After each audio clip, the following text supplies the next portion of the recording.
All right, welcome everyone to weekly sync number 4. So kicking off 5th week of TCL 63. And we're halfway through. So that all right, so this week we can start things off with our demos as we usually do. Does anyone want to go first?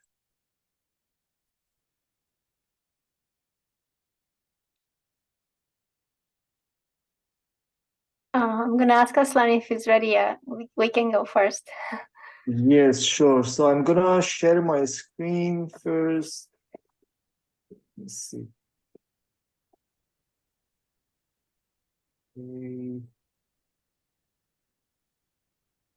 So do you see my screen? Yes. Mhm.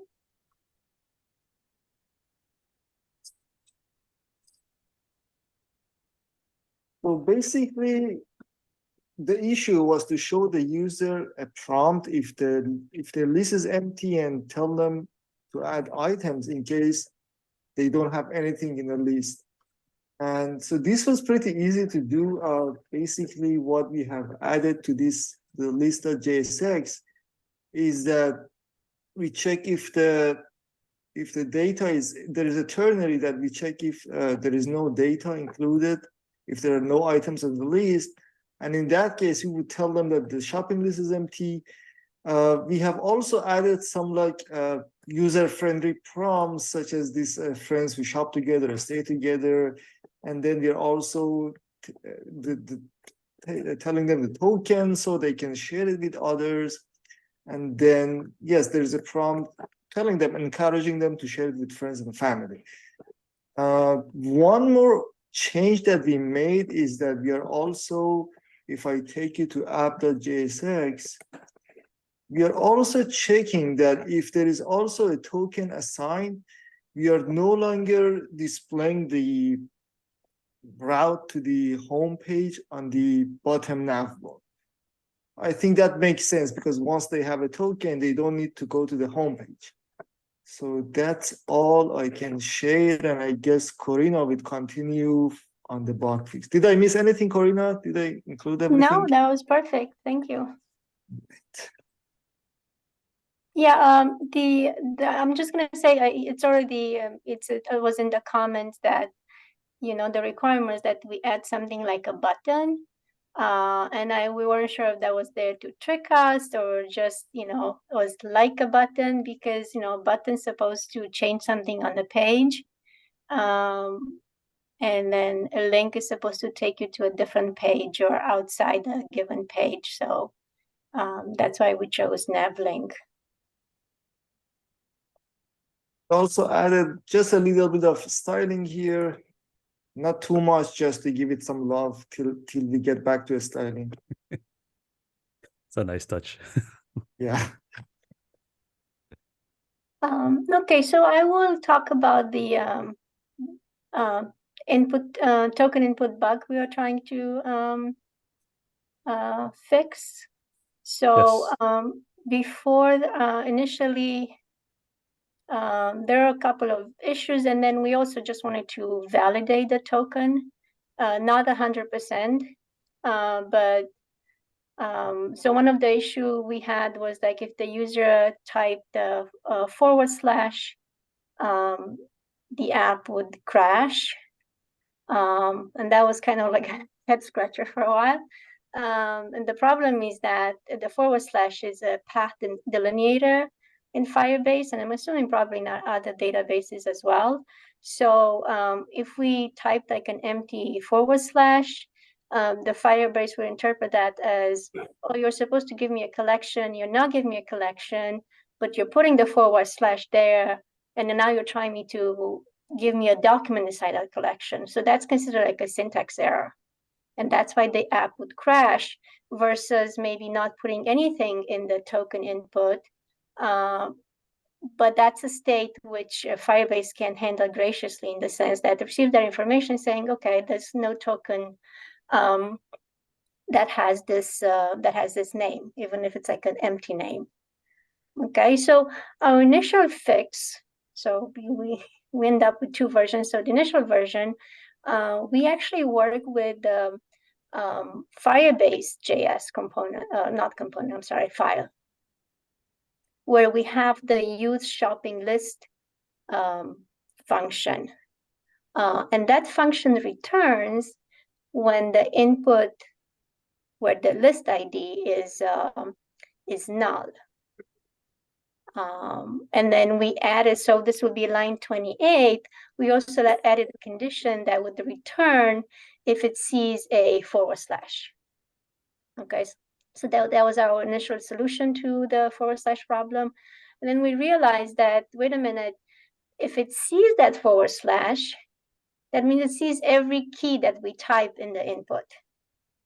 So even if it doesn't cause an error, it means that every time we type something, it makes a call to the API, you know, whether the token was valid or not. So then if we change, going back to the home component, we change such that the is token valid state, because we created a state. So now I'm kind of like diving into the rest of the validation. We created a is token valid state that will make sure that when it's true, the button is disabled. And the button would be disabled unless the token was in a 3-word format. So we check whether they're like invalid characters. We didn't check for extra spaces. We took care of that. So we want it in the word format. But that's all we did. So we only took care of the UI on that sense. So even if the token was invalid, would still call the Firebase to confirm. So now on line, I'm just looking for the line. It's up there. It's above the return. More. It's right there. Yeah. It's on line 66. So when we're feeding the token to the use shopping list data function, we're first checking whether it's valid or not. So then Firebase is only called when we have a 3-word token. Now, as Devin mentioned in today's comment, you know, it's still, you know, the token could be in a 3-word format, but it could still be invalid. So it's still calling the API. To be honest, we didn't consider that scenario because we just assumed that it does have to call the Firestore to find out if that collection exists. I don't know if there's a way to have that information stored in the browser or update every time there's a list created, maybe update somewhere in the on the browser side. So the call to API is not made, but yeah, we didn't get into that. Yeah, I think that's about it. I mean, the code was really interesting, but really straightforward. Okay, we have an if block that checks for invalid characters. We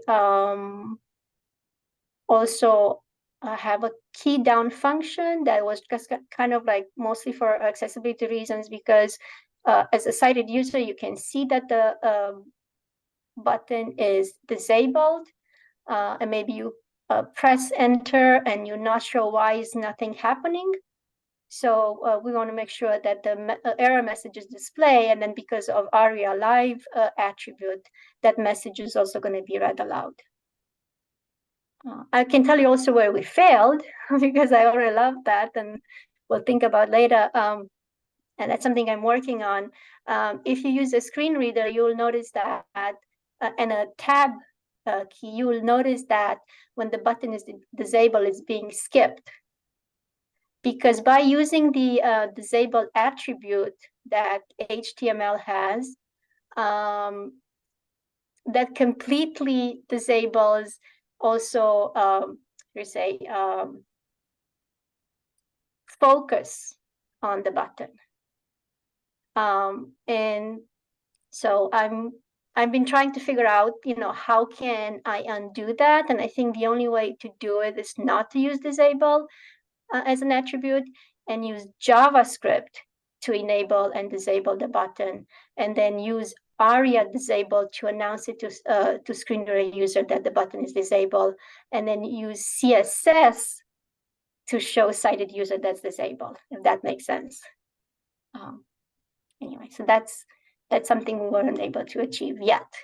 But Okay, thank you. This was maybe that's why it took me so long to explain. It's been it was longer code than normal and not so complicated, but it was very interesting to work on this. Thank you. Nice approach. I like the solution. Can I ask, how did you all figure out the source of the bug with the slash? How did you figure out that it was a Firebase? It was being used as a delineator. So it was because of the error in the console. So the error was you are using a even number of segments and you need an odd number of segments. Yeah, and I mentioned to our mentoring meeting that we looking at the documentation actually wasn't really clear. So we had to look at Stack Overflow and Reddit for, to kind of like just decipher a little bit. And then you could find a link in the documentation like, oh, this is what it means. Yeah, and it's because of the way the use shopping list data is being set up, because it's expecting just a collection. It's not expected to receive collection slash maybe document. And I don't even know if it's possible to set it up like this. So yeah, so this what's interesting is that if you put a type before, if you type a name, a word, a letter, and then you put the slash, that would not crash. If you had the slash at the beginning, or if you had more than one slash. Yeah, that's fantastic. Bug fixing skills that you guys flex. I'm glad you had that opportunity. I'm sure it was frustrating, but I think it was a really good learning experience. Yeah, it was in the beginning because we thought we were done. I think it was Aslan who like text me later, said, well, wait a minute, it's still crashing, so then we had to go back to it, and yeah, it was cool. Nice job. All right, Shangwan or Raquel, you want to take over? Yeah, so I'm gonna share my screen. I believe it's this one. Can you guys see the code and also the app? Okay. Yep. So I'm gonna pass to Shangwan first, and yeah. Thank you, Raquel. So for our issue number 8, we want to set up the shopping list item so that as a user, I can mark an item as purchased. So if you check on, let's say, the chocolate, you will see that the box is turned blue, and then it will remain checked for 24 hours until the next day. And if you go to the Firebase and find the item, you'll notice that the date last purchase has just been updated, as well as the checked attribute and the total purchase has been incremented by 1. Yeah, so that's basically our functionality. And now if we jump to the Firebase.js, so we first added the checked property to the add item function, and we also set up the update item function. So it takes the inputs directly from this .jsx, and it first gets the document from Firebase, and then by checking that whether this item is checked or not, we update the 3 fields accordingly. So if the item is checked, then we want to give the day last purchase as a new date, and we also want to increment the total purchase as well as set the checked to true, and we wrap it inside a try-catch error. So if there's any error with updating the document, we can get it in the console. And then I'll pass it to Raquel to explain the list.js. So for the list, we created here 3 props, which basically is just a list token is what we have been using so far. We added here and the item ID, which is basically the one that we have in here. And the list token represents the list ID, as Shangwan explained. And in the list item.jsx, we just deconstructed those props right here. And about the item one, we just, again, use the Firebase information for the item, which is the name, the date last purchased, and the checked. And for the user state is basically to handle the checked information. And then I'm going to pass to Shangwan's. Oh, actually, not yet. I'm going to explain about the list. So in here, we just created the list. And as Corina suggested, we added a name, which was very interesting. Corina, if I use the app that you use to just check and hear what they're gonna say. I forgot the name now, but you mentioned all the time, I keep forgetting. I used, and then here, for example, ice cream. So now they just read mark ice cream as purchased, which was very cool to hear. I was very excited to use for the first time. And we just passed the name prop that we constructed above, and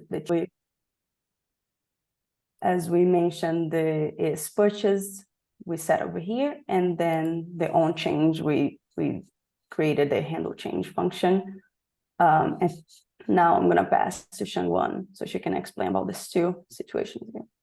Yeah, so we also set up a function is 24-hour past to check whether 24-hour has passed as the name suggested. So if we have a date last purchased in the item data set, that means this item has been checked and it has a date last purchased property. So we want to first grab the latest date last purchased from Firebase, and it came as a timestamp object. So if we want to compare that with yesterday, we had to convert it to a date object first. And we also found out there's a great function from the utils folder called get future date. So we just use it to get the date for yesterday, and we compare it with the date last purchased. So this function will return true if 24-hour has been passed. And we also wrap it inside our use callback hook, because we found out that if we want to pass this function as a dependency to the use effect later, then we have to wrap it inside the use callback, and it will memorize this function for later use. And depending on whether the date last purchase value changes, this function will be called and it will be memorized. So it won't be like constantly called all the time. So inside the use effect, if an item has already been checked and 24-hour has passed, then we want to mark it as unchecked. So we set the use state to false, and we also update the value in the Firebase. Yeah, so that's basically how we got the 24 hours unchecked function done. And lastly, I'll pass it back to Raquel for the handle change function. So for the handle change function, we just checked here if the 24 hours has passed, or the item was not checked at all. And then we set up the set is purchase for whatever else the opposite value is. So if it is in that case false, it's going to be checked. And then we use the try and catch in here, and we're just basically just updating the database. And of course, using the list token and the item ID, because that's what we need for the database part. That's basically it for our part. Yeah, nice work with this one. Was there anything particularly challenging about this issue? Like, I know it was a lot of code that had to be written, but where were the main, roadblocks or hiccups that you all faced? There is one part on line 19. You'll notice when we pass the latest state, we used like the exclamation mark instead of directly is purchase. I think that bug got us for a while because we couldn't figure out, well, we just set it, the use state in line 16, and why is it not updated? And we turned out that the set use state is not going to be reflecting the value immediately. It depends on like how React renders things, so we had to pass the exclamation mark. Oh, it's interesting. Well, I'm going to stop sharing now. Do you guys have any questions about this part before I close the stop sharing? Okay, I'm going to close then. Yeah, good job with this issue. Good job with these issues this week, everyone. So next, I'll pass it over to Chase, who will be handling this week's retros. Yeah.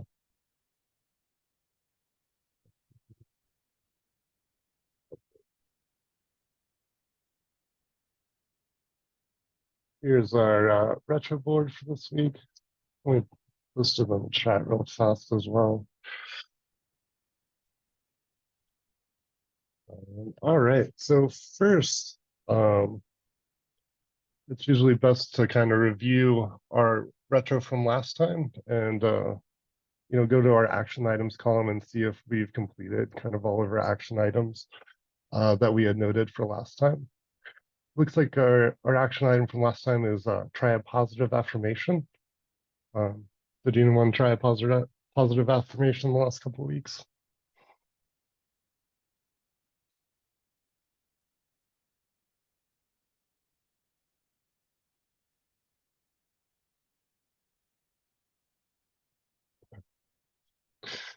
Yeah, I do them a lot personally.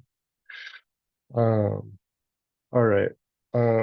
So we'll set a timer for maybe like 7 minutes. So everyone can try to get some things in for the first 3 columns here. Don't know where my Zoom thing went. Oops.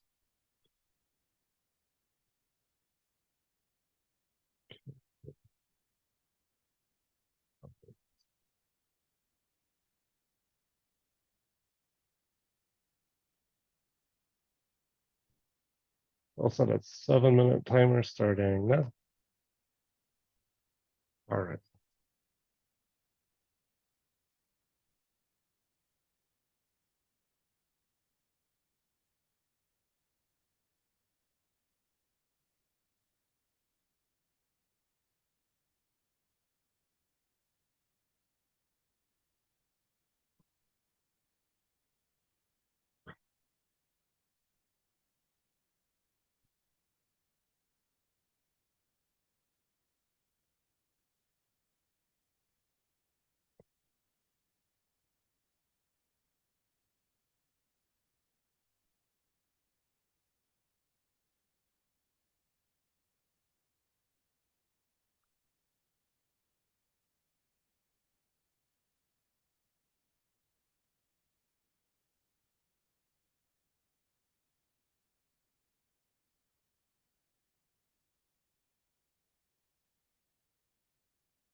All right. Is anyone still working?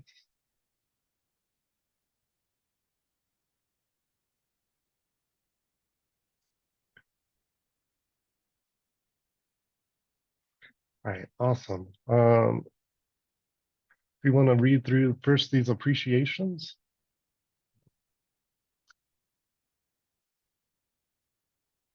Yeah, you can go ahead. Yeah, Shingon. Yeah, so I appreciate all the helpful code review feedback from both the peers and mentors. Awesome. I really appreciated how fast all teams completed their respective issues.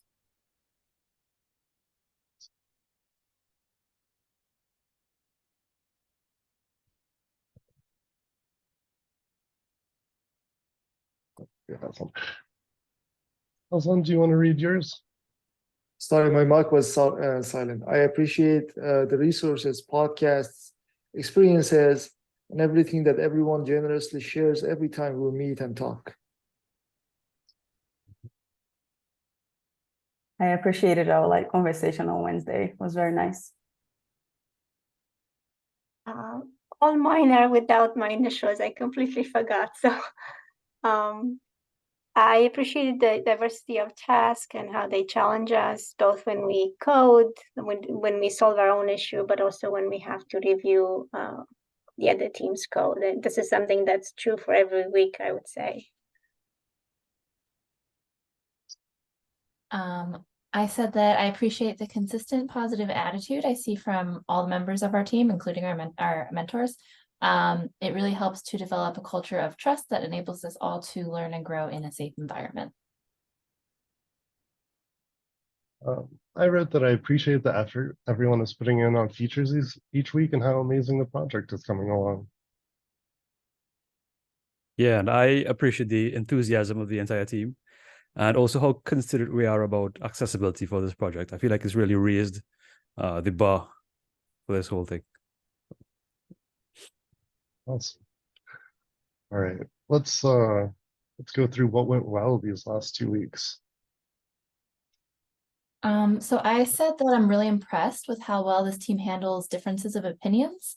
That can be a really tricky thing to handle, but from what I've seen, you all argue your cases very thoughtfully and respectfully, and then come to decisions together in a really admirable way. I think that's like a crucial skill that I've seen you all demonstrating really well. Yeah, and I agree with Caitlin. So once again, stellar collaboration across the teams. And it's always great seeing how you all work through problems together and come to a balanced solution as a team.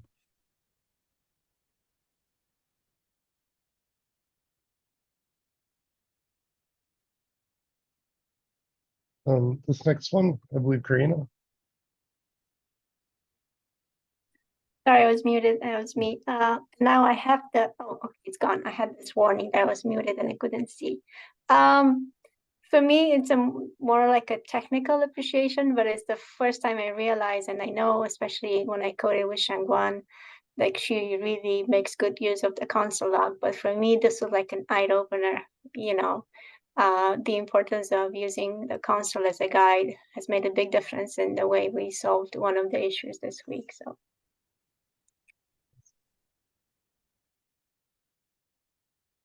Yeah, I said for me, I really appreciate all the thorough preparation on both all three partners. And they always come prepared, and we always have a very efficient pair programming session.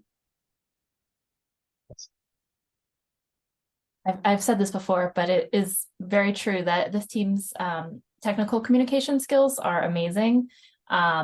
It's particularly noticeable when you all are doing code review and when you're doing demos. You explain your thought processes really well and you ask really insightful questions of one another. So keep it up. Reviewing each other's work and helping teammates going forward, no matter the issue we are working on. For me, I finally learned the difference between area label and area life. Yeah. Yeah, then I had just that I'm really impressed with all the great bug fixes and solutions that we've seen these last few weeks. All right. All right, for these last couple of weeks, what could we improve? This first one here. So I said that we could clean up the Firebase more frequently, and I'm sure we'll do that at the end. Yeah.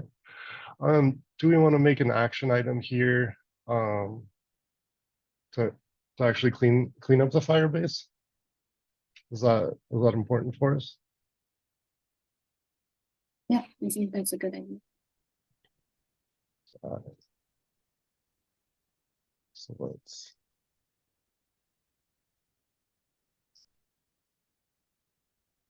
Do you think there's like a date or a time we should try to accomplish that by? Probably last week by October 6th. Okay. Awesome.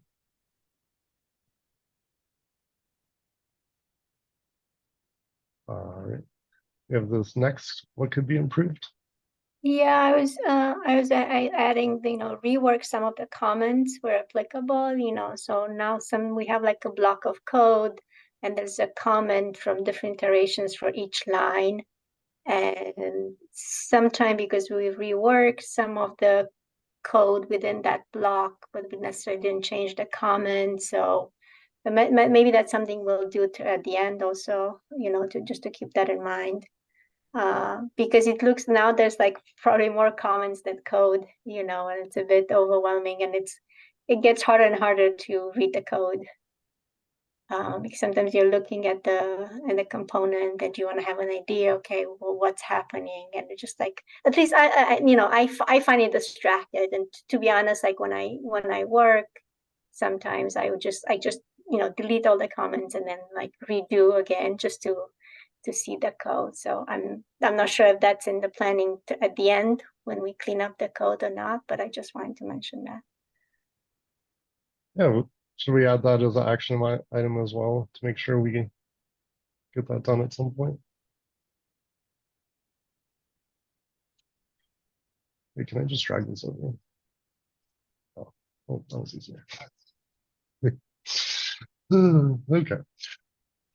Okay, last one's me. I honestly struggled to think of something. It seems like everything's been going really, really well. But one thing I don't know if this needs to be improved, but I just wanted to make a note, like, don't be afraid to ask for help if you are feeling stuck with anything. And also don't feel afraid to push back if you disagree with feedback from the mentors on your PRs. I hope you all aren't afraid to. I've seen disagreements on comments on PRs and everything, but just wanted to flag that, like, even if someone is like has more experience than you on a team in the future, like they might not have thought through something as thoroughly as you, and you might have a very good reason for doing something the way you have. So just wanted to say that. I don't know that that's been a problem, but something to keep in mind in the future.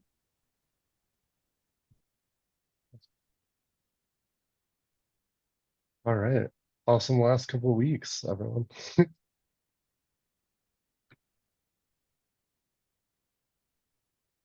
All right. Then I believe we're doing issues next. Yep, I'll go ahead and share my screen. So this week we have, so this is going to be week 5, and we're going to have our pairs will be, there we go. Aslan and Raquel, and then Karina and Shangguan are going to be our 2 pairings this week, and we're going to do issue 9 and issue 10. So issue 9, this one is that as a user, I want to be alerted when I'm entering an empty item or an item that's already on my list. And then just as a preview, issue 10 is going to be, as an item, I want my estimated next purchase date to be computed at the time my purchase is recorded in the database, so the app can learn how often I buy different items.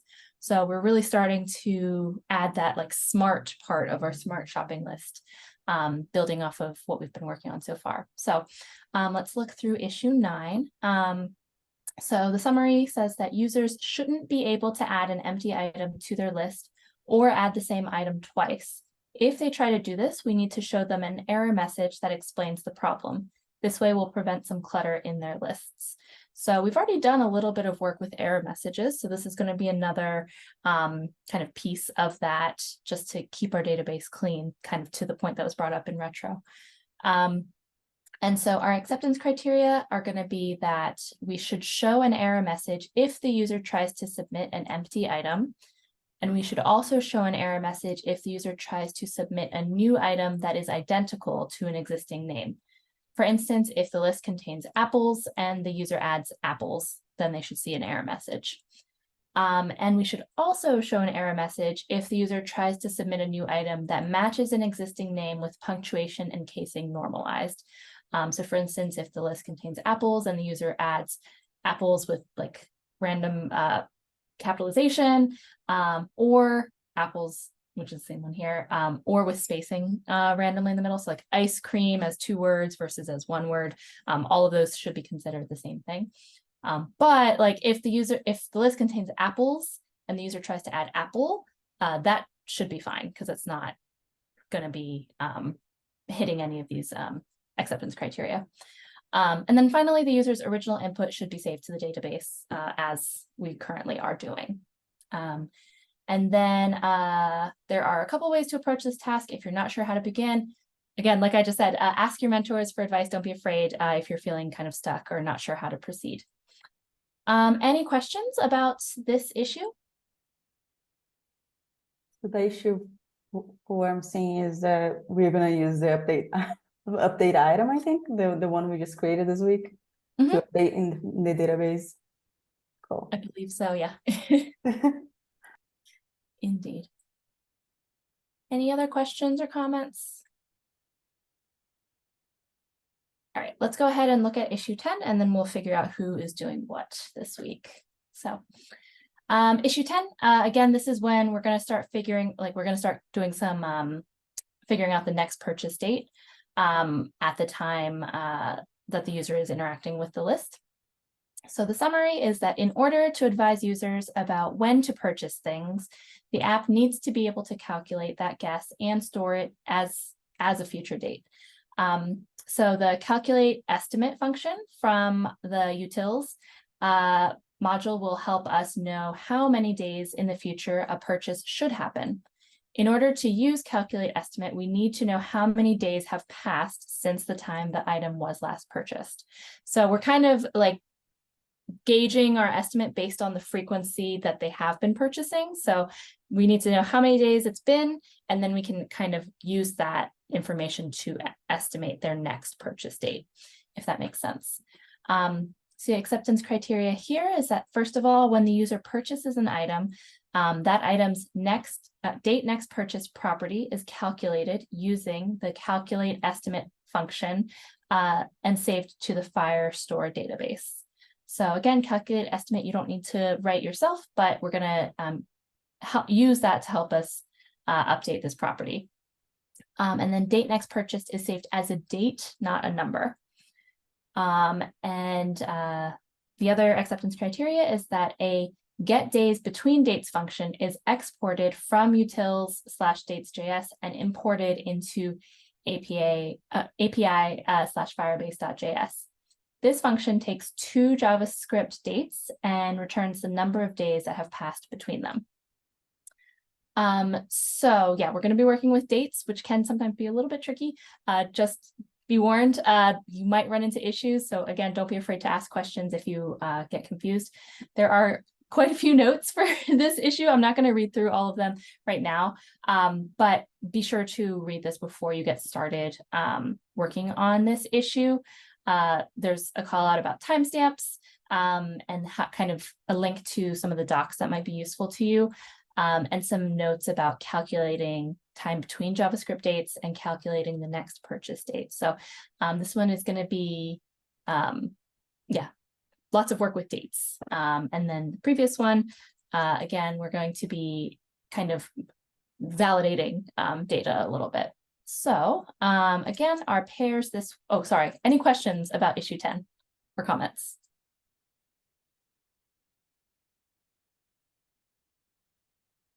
Okay, if not, then our pairs this week, again, are Aslan and Raquel, and then Karina and Shangwan.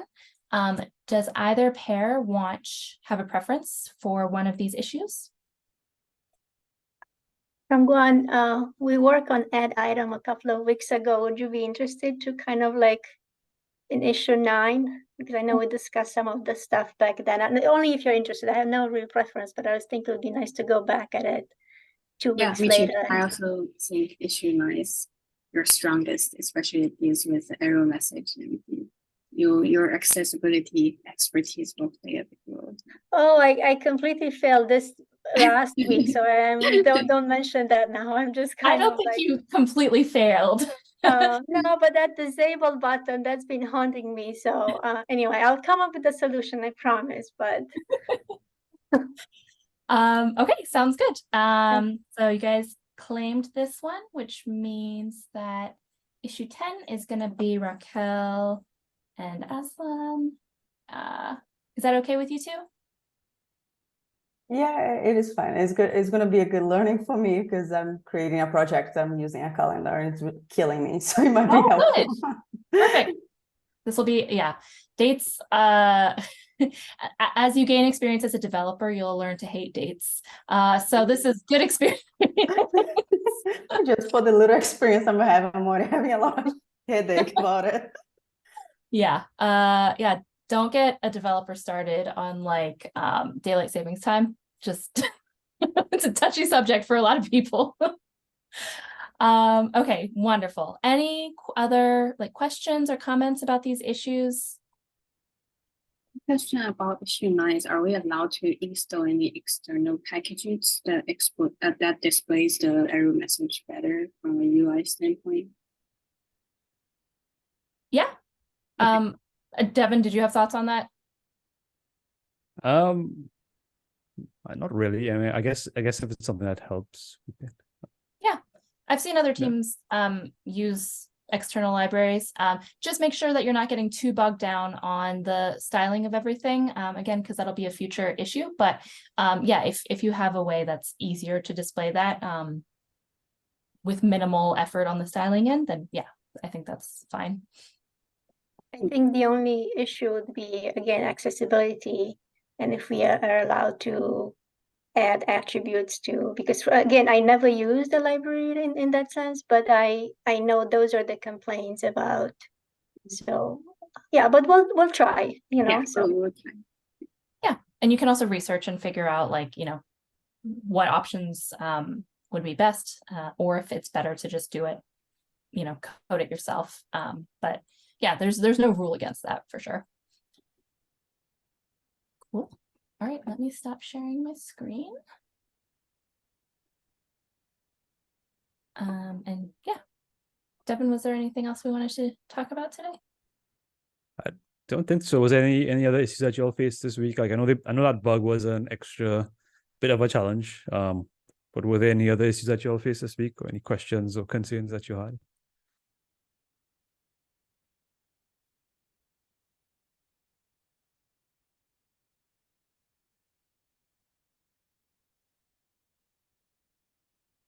All right. If not, we could wrap up early tonight. Still have 10 minutes. Sounds good. Yeah. All right, Joe. Well, we'll see you all in Slack. You know, communicate openly as always. I know these issues will be a bit more challenging, but also a bit more fun. So I look forward to seeing what you all come up with. And have a great week. Devin, I just have a question. So if we fail, do we extend by 1 week? Is that a way we could extend the program? If we fail 1 week, we may have to we like can call Andrew solve regarding that. But I mean, considering your track record, long for you all might be finishing on a Thursday instead of Tuesday. So you know, you'll be I was fine. just hoping that we can trick you in extending the program for a week or two. Even after that, you'll always be members of the Collab Lab. You'll always be part of the community, and you could always reach out to everyone. Like, you know, I think that's the beauty of it. Yeah, thank you. All right, have a great week, everyone. Bye, everyone. Good night. Bye. Thank you.